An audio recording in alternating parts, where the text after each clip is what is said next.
আসসালামু আলাইকুম everyone, welcome back to another class of to be verb. গত ক্লাসে আমরা শিখেছিলাম কিভাবে আমি বলতে পারি আই অ্যাম আ স্টুডেন্ট, অর্থাৎ আমি একজন শিক্ষার্থী, আমরা ডক্টর, তুমি doctor, say teacher, say engineer. Okay, so if we want to say like I am now a teacher but I was a student, আমি একজন শিক্ষক এখন, কিন্তু আমি তো একসময় স্টুডেন্ট ছিলাম। আমি যদি বলতে চাই যে আমি একজন স্টুডেন্ট ছিলাম, এই কথাটিকে আমরা ইংরেজিতে কিভাবে এক্সপ্রেস করতে পারি? So let's learn with me. আমি বলেছিলাম যে এম ইজ আর আমরা ইউজ করব প্রেজেন্ট ফর্মের ক্ষেত্রে এবং ওয়াজ ওয়্যার আমরা ইউজ করতে পারি পাস্ট ফর্মের ক্ষেত্রে, অর্থাৎ পাস্ট যেখানে আমি ছিলাম, আই ওয়াজ। আচ্ছা, একটু আমি আরেকবার আমরা রিপিট করে নিই। আমাদের সাবজেক্টগুলো কি ছিল? I, we, you, they, he, she, it এবং সানা। Very good. সো এবার আমরা দেখে নিই, এর আগেই আমরা বলেছিলাম যে টু বি ভার্ব সবসময় সাবজেক্টের উপরে ডিপেন্ড করে। সাবজেক্ট সবসময় যে ভার্বটিকে চুজ করে, অর্থাৎ আই এর সাথে প্রেজেন্টের ক্ষেত্রে আমি সবসময় এম ইউজ করতে পারবো, আই এর ক্ষেত্রে আমি অন্য কোনো ভার্ব ইউজ করতে পারবো না। সেম পাস্ট ফর্মের ক্ষেত্রেও আমি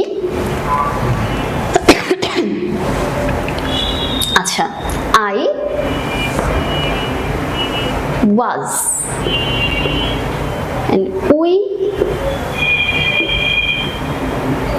were, you was, you were, they were and he, she, it, Sana এদের ক্ষেত্রে was। Now ওয়াজ আমি ছিলাম, অর্থাৎ আই সবসময় ওয়াজ, যদি আমি পাস্ট ফর্মে যাই তাহলে আই সবসময় ওয়াজ ইউজ করতে পারবে, আই কিন্তু ওয়্যার ইউজ করতে পারবে না। একটা ডিফারেন্ট পজিশনে গিয়ে আমরা আই ওয়্যার ইউজ করব, সেটা আমরা পরে শিখব, অন্য কোনো ক্লাসে শিখব। ঠিক আছে, তাহলে আই ওয়াজ আমি ছিলাম, উই ওয়্যার আমরা ছিলাম। এখানে তোমাদের প্রশ্ন থাকতে পারে যে মিস ইউ ওয়াজ এবং ইউ ওয়্যার কেন? ইউ যখন আমি ডিফাইন করছি অ্যাজ এ সিঙ্গেল নাউন, অর্থাৎ ইউ মিনস তুমি, that time I can say you was. But you যখন আমি মিন করছি অ্যাজ আ প্লুরাল নাউন, অর্থাৎ ইউ মিনস তোমরা বা আপনারা, তখন কিন্তু ডেফিনেটলি আমাকে এই প্লুরাল নাউনের সাথে ইউজ করতে হবে ইউ ওয়্যার। ইউ ওয়্যার মানে তোমরা ছিলে। যখন বলছি ইউ ওয়াজ তুমি ছিলে, ইউ ওয়্যার তোমরা ছিলে, দে ওয়্যার তারা ছিল, এবং হি, শি, ইট, সানা এরা প্রত্যেকটাই এক একটা single noun. That's why we are using here was.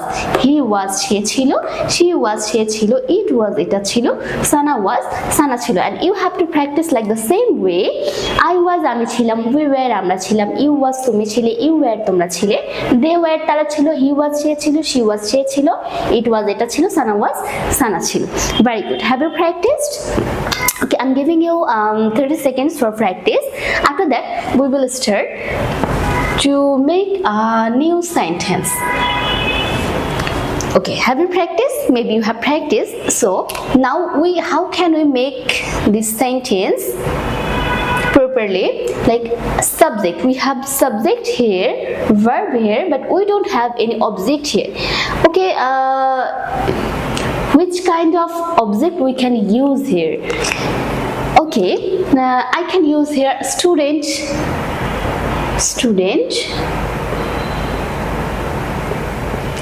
That means I was a student. Same as like এর আগে আমরা শিখেছিলাম গত ক্লাসে যে আমরা কোন সাবজেক্টের সাথে আ ইউজ করতে পারবো, কোন সাবজেক্টের সাথে আ ইউজ করতে পারবো না। অর্থাৎ যেই সাবজেক্টটি আমাকে সিঙ্গেল নাউন মিন করছে, অর্থাৎ আই আমি একজন, কিন্তু উই আমরা, তার মানে উই এর সাথে আমি আ ইউজ করতে পারবো না।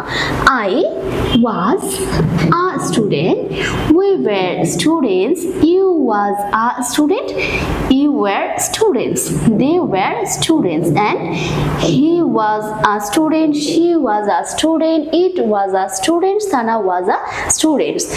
আবারও আমি বলছি যে যেই নাউনটি প্লুরাল মিন করছে, অর্থাৎ উই, ইউ, দে, এই নাউনগুলো কিন্তু প্লুরাল মিন করে, অর্থাৎ একের অধিক মিন করে। একের অধিক যখনই মিন করবে তখন কিন্তু আমরা সেখানে আ ইউজ করতে পারবো না, কারণ আ মিনস একজন বা একটি। আই ওয়াজ আ স্টুডেন্ট, আমি একজন শিক্ষার্থী ছিলাম। উই ওয়ার স্টুডেন্টস, আমরা শিক্ষার্থী ছিলাম। ইউ ওয়ার আ স্টুডেন্ট, তুমি একজন শিক্ষার্থী ছিলে। ইউ ওয়ার স্টুডেন্টস, তোমরা শিক্ষার্থী ছিলে। দে ওয়ার স্টুডেন্টস, তারা শিক্ষার্থী ছিল। হি ওয়াজ আ স্টুডেন্ট, সে একজন শিক্ষার্থী ছিল। শি ওয়াজ আ স্টুডেন্ট, সে একজন শিক্ষার্থী ছিল। ইট ওয়াজ আ স্টুডেন্ট, এটা একজন শিক্ষার্থী ছিল। সানা ওয়াজ আ স্টুডেন্ট, সানা একজন শিক্ষার্থী ছিল। So let's practise this and you have to say in a breath. বাসায় তোমরা এভাবে করে প্র্যাকটিস করবে। সেম ওয়েতে তোমরা আলাদা আলাদা এখানে অবজেক্ট নিতে পারো, স্টুডেন্টের জায়গায় তুমি নিতে পারো। ওকে, I was a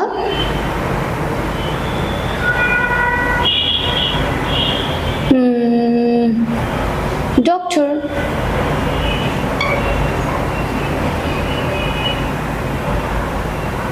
I was a cute girl. Okay, still I am a cute girl. You can use like আমরা হয় না যে ছোটবেলায় অনেকে খুব কিউট থাকে, তো ওটা অনেকে বলতে চায় যে আমি তো ছোটবেলায় খুব কিউট ছিলাম, যদিও এখনকার কিউটনেস আর তখনকার কিউটনেসটা একটু আলাদা। কেউ যদি তোমরা বলতে চাও যে আমি ছোটবেলায় খুব কিউট ছিলাম, you can use I was a cute girl. Okay, and another object you can take as your wish.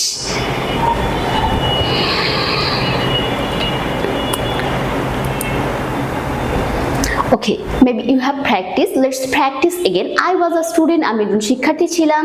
We were students, আমরা শিক্ষার্থী ছিলাম। You was a student, তুমি একজন শিক্ষার্থী ছিলে। You were students, তোমরা শিক্ষার্থী ছিলে। They were students, তারা শিক্ষার্থী ছিল। He was a student, সে একজন শিক্ষার্থী ছিল। She was a student, সে একজন শিক্ষার্থী ছিল। It was a student, এটা একজন শিক্ষার্থী ছিল। Sana was a student, সানা একজন শিক্ষার্থী ছিল। এবার তোমাদের একটি প্রশ্ন এসেছে এখানে যে কেন আমি ইট নিয়েছি। ইট তো বস্তুবাচকে মিন করে। ইট ওয়াজ আ স্টুডেন্ট, এটা একদমই অনর্থক একটি সেন্টেন্স। কেন আমি এখানে ইট নিয়েছি, তোমাদের বোঝানোর সুবিধার্থে আমি এখানে ইট নিয়েছি।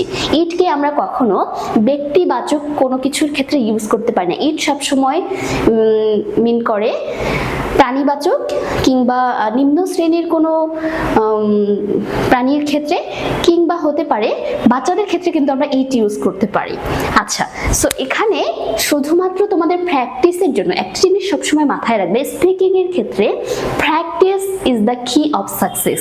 If you practise again and again, that time you can be a proper fluent speaker. So if you want to be a fluent speaker, you have to practise again and again. প্র্যাকটিসের সুবিধার্থে তোমরা এখানে যদি মনে করো যে আরো অনেকগুলো নাউন নিতে পারবে, তোমরা পজিটিভ ফর্ম নিতে পারো, like my father, my brother, my sister, my cousin, what kind of subject you want to take, you can take. Just practice again and again. Practice makes a man perfect. So today we have finished our class. Thank you very much for listening me patiently and practice with me. Thank you. Assalamu alaikum. Allah Hafiz.